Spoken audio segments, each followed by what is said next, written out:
Hello everyone, happy Sunday. It's 2 o'clock here, I think, in Georgia, and I just finished a little while ago taping a radio show on forgiveness, and I thought this would be a pretty cool place to maybe share some of the things I learned. And so I posted the link on the page, so go listen if forgiveness is a topic you'd like to learn more about. But one of the things that I do is I'm a learner, and so in preparation for my radio shows, I always do a fair amount of research so that I can bring really good, legitimate information to anybody that listens, but also then add to it like my thoughts and my opinions about what's happening. Let me get rid of one of these notifications here on my screen. Okay, so I read 2 books for my show today. This one is called Exploring Forgiveness by Enright and North. I got it from the library and it's missing the cover, so maybe I can open to the entry page and you can get to see it if you're interested. This book's really interesting because each chapter is written by somebody else, and there's like psychiatrists and folks who talk about it through the lens of judicial affairs and the criminal justice system and that kind of thing. But this is the book I wanted to chat with you about today, The Book of Forgiving. It's by Desmond Tutu and his daughter. And it's phenomenal. It's full of exercises and journal entries and different things you can do. I was going to try to find you one of those pages. There's a bunch of different pages that give you ideas about things to do. And the first 2/3 of the book is about when somebody offends us and what we can do to forgive them, and how to decide whether to keep the relationship going or release it.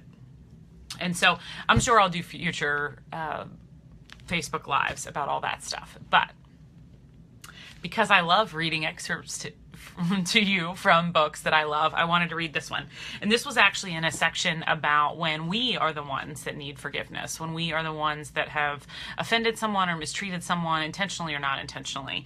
And there was a sentence that I loved, and I'm hoping you'll listen while I read it to you. So it says, "When I harm another, whether intentionally or not, I inevitably harm myself. I become less than I am meant to be. I become less than I am capable of being. When I harm another, I need to restore what I have taken from that person, or make a gesture of recompense. I need to restore what I have lost within myself through my harmful words or actions." I love that, right? Because I felt like if we were the offender, whether we knew we did it or not, there's apologies potentially to be made. If you want to fix that relationship and to strengthen that relationship, then there's conversations to be had. But there's this piece about self-forgiveness that is really difficult. We tend to hold ourselves to a higher standard even than we hold other people to. So we might forgive someone else for doing something worse than we would forgive ourselves for doing. And we feel a lot of shame and we feel a lot of guilt about different things that we do and wish that we hadn't done. And so I loved this sense that when we hurt someone else, or when we do something that might require forgiveness or that we wish for forgiveness for, that we're really clear that we are it says, I become less than I am meant to be. I become less than I am capable of being. And so sometimes it's easy to be frustrated by maybe a person who cuts us off on the road and we want to blow the horn, and some people give them a finger, or they chase them down the highway and they're going to prove to them that was not okay. But this couple sentences, this paragraph says that when I harm another, intentionally or not, I inevitably harm myself. I become less than I am meant to be. I become less than I am capable of being. Which means that no revenge is worth it. That likely punishment is not worth it. It goes back to that phrase that many of us have heard. It's like we drink the poison and expect the other person to get sick. It doesn't work that way. When we hold that anger, when we hold that grudge, when we hold that resentment, when we're frustrated with how somebody else is treating us, most of the time they don't know that they've offended us or hurt our feelings. They don't know that we're hurt. what they experience, this is big. This is kind of complicated, but hear this out with me.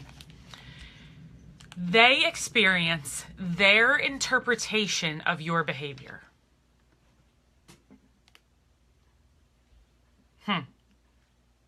They're not even really experiencing your behavior. So maybe you've stopped talking to them, you're not accepting their phone call, or you're ignoring them, or you're trying to be mean and hateful back to them, or who knows, somehow trying to get back at them for what they've done or how they've hurt or offended you.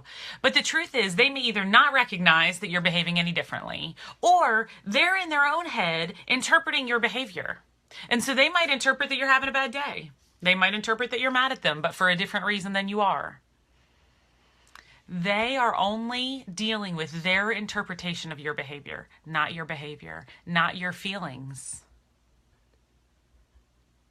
They don't know what it feels like to be you being hurt or offended. And even if they were feeling hurt and offended about a similar situation, they may handle it completely differently. So they are only experiencing their interpretation of your behavior. And your behavior is in reaction to their action. But when we try to get back at them, or we try to treat them badly, I inevitably harm myself. I become less than I am meant to be. I become less than I am capable of being. When I harm another, I need to restore what I have taken from that person. I need to restore what I have lost within myself through my harmful words or actions. Ooh. Hi, Julie. Hi, Miss Jennifer. JMB. How you doing? I was chatting with everybody about, I just did my radio show about forgiveness, and this was an excellent book and one that I used in the show today. And I had a caller. Somebody actually called in. It was awesome. And I asked if she had a story of forgiveness she wanted to share. And she explained that when she was very, very, very young, she was adopted by her stepfather. And then at the age of 13, he began sexually assaulting her. And she decided to go to court and to testify against him. And she said she was literally standing in the parking lot of the courthouse looking at the courthouse. And she said she just felt it come over her that it was meant for her to forgive him. And that he was not in his right mind. And that she had to let it go. How resilient, how strong, how warm, how human, how perfectly imperfect. And I shared with her that I had been with a lot of people facing a courthouse about to do the exact same thing she was doing. And I said to her that, man, if in a situation that she was in, she could forgive her stepfather for doing that to her, someone that she cared about, someone that she loved, someone that she trusted, someone that she let in to her world as a very, very young child. And then he turned around and completely misused and abused the trust and her body and her love. If she could forgive that, there's a lot of things we can all forgive someone else for. And so I'm probably going to do a whole bunch of different Facebook Lives about forgiveness because it's such an incredible topic and it's such a powerful thing. But I will leave you with the fact that when we try to get back at somebody that has offended us, or we offend someone intentionally or unintentionally, we become less than we are capable of being. We become less than what we are meant to be. That is oh so powerful. That is oh so powerful. So in future videos, I will share, those of you know I have a PhD, I'm a learner. So I've done a whole bunch of research about this topic in preparation for my radio show today. So we'll do future videos about 3 levels of forgiveness. We will do the 5 phases of forgiveness. We will chat about the forgiveness cycle. And maybe the biggest one about this sense of releasing or renewing that relationship. Those are big things to think about. Samantha, hello. I see your note. Powerful message. Thank you. We'll keep chatting about it. Miss Jennifer, still sick. I know. You and Ethan, you got some kind of plague that is just not releasing either of you. And you eat so healthy and you do such good things. I can't believe this held on to you for so long. Agreed. Forgiveness is so powerful. You may have already said this, but I love the expression about forgiveness being a gift to ourselves. It absolutely is. And a release, right? And one of the things that I really got clear about in doing this research is that the person doesn't have to know you were ever offended. The person doesn't have to know you forgave them. There needs to be no communication with that person for that to happen. So there's nothing holding us back but our own selves in the forgiveness. Also, the idea of accepting the apology we never received. Yeah, one of the things that came in this research was about that piece that sometimes you have to release the expectation that the person's going to apologize or that they feel sorry or they feel guilty. You might have to release hoping for the support of your friends and family in having them agree that you were wronged. It's probably not about much of any of that.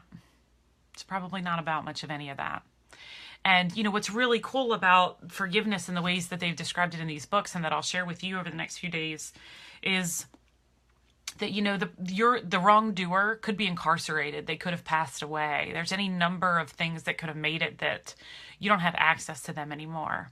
But the truth and the power is you don't need to. You don't need to. You don't need to. And that true forgiveness, I'll read you one other thing. Sorry, I'm going to cheat. Forgiveness with strings attached becomes the chains that bind you. Wow. Forgiveness with strings attached becomes the chains that bind you. Rather, unconditional forgiveness is key. Forgiveness offers freedom from the past, freedom from the perpetrator, and freedom from future victimization.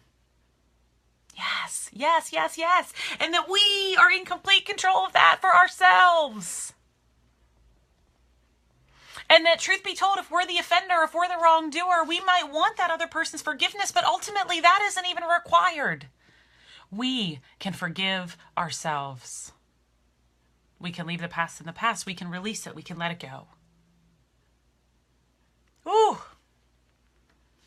This is good stuff. This is deep stuff. This is powerful stuff. I'm so glad y'all are watching with me.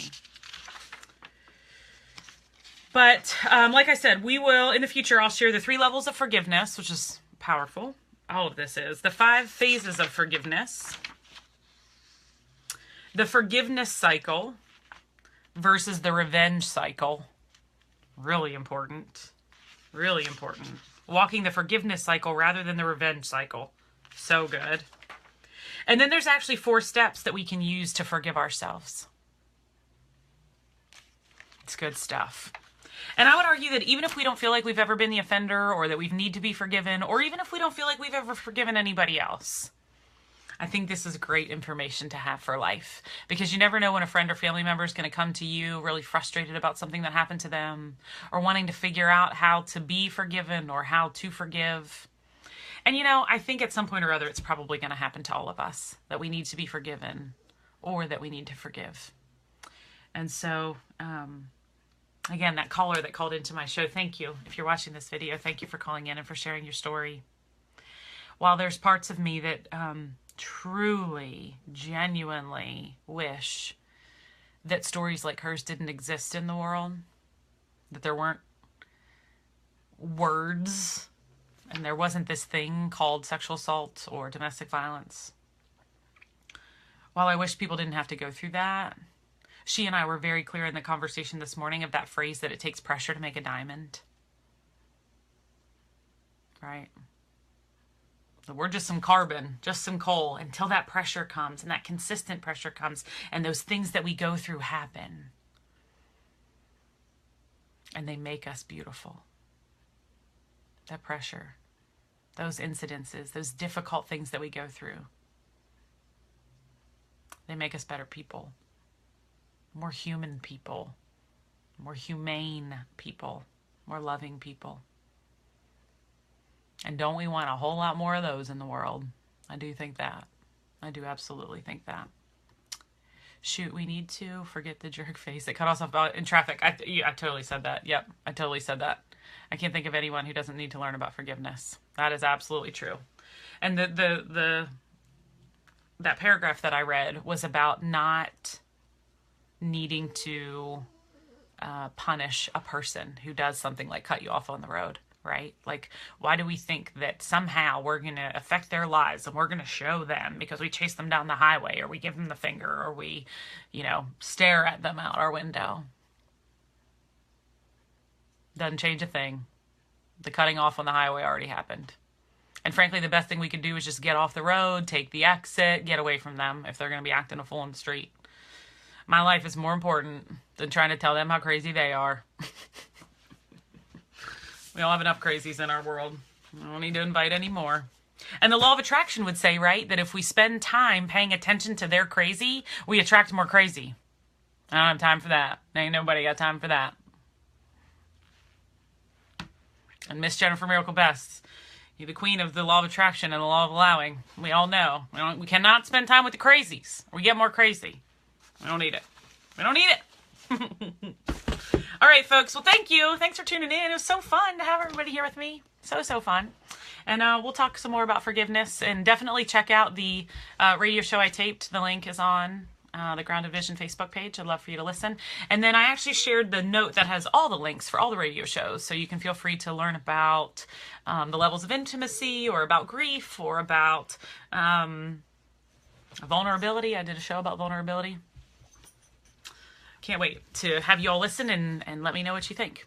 So everybody that tuned in, if you're still on, hello. Thank you for coming. Make sure you share the video. I think you have a share button somewhere. It doesn't show up for me like it shows up for you, but please, I'm loving the hearts and the thumbs ups and the laughy faces and the comments. It's awesome to have people live with me. So keep sharing. And if you haven't seen the Fact versus Destiny video yet, almost 3,000 of your friends have seen it. If you haven't seen it, go check it out and share it.